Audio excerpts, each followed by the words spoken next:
In this video, I'm going to teach you about percent error and how to calculate it. So percent error is a calculation that we can use to determine how close a measured value is to what theoretically you should have gotten, okay? Also known as an accepted value. Now, in other chemistry classes, you might see it as a positive or a negative value. However, in our class, we are going to make it positive always, okay?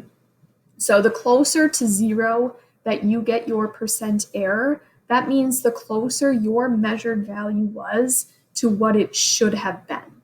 The further away from zero means that your measured value was not very close to what you should have gotten, okay? Now the equation for percent error is on your screen. It's going to be equal to your theoretical or your accepted value, what you should have gotten, minus your experimental number or what you measured, divided by that theoretical value. And then you're going to take the absolute value of that, just make it positive, and then multiply it by 100 to get it into percent error, okay? For this class, you will always get a positive percent error, and I'm going to say that again and again. So if you ever get a negative percent error out, you might have just not taken the absolute value of it. If you just remove that negative sign, you will get a positive number. So what does my percent error actually mean? A 0% error means you were perfect.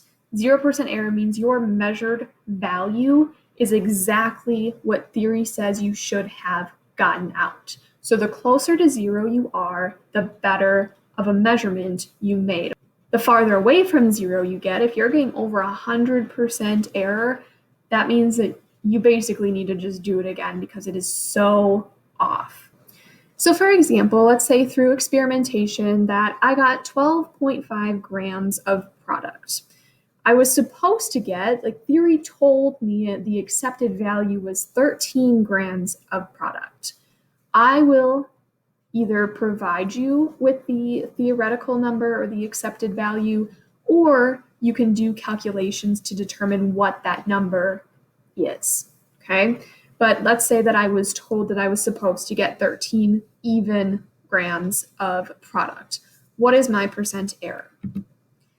So the hardest part for students I've noticed is determining which of the values is the theoretical and which is the experimental. Because if you mix those up, your percent error is going to be inaccurate. So the theoretical value, again, will either be given to you or you will do it through calculation, but it's what you should get out. It's what you were told is the accepted value, what you should have gotten. So in this case, I was supposed to get 13 grams, so that's my theoretical value. The experimental value is going to be what you actually got, either out of the experiment, what you actually measured. In this case, it is 12.5 grams. So then you plug that into the equation on the couple slides before this. For percent error, you do the theoretical number minus the experimental divided by the theoretical. So I have 13 minus 12.5 divided by 13. You are going to take the absolute value of that, which again means just to make it positive, and then you are going to multiply that number by 100. When I do that, I find that I have a 3.85% error. Remember, the closer to zero that you are, the better it is. 0% is perfect, so honestly, 3.85% error is really, really good.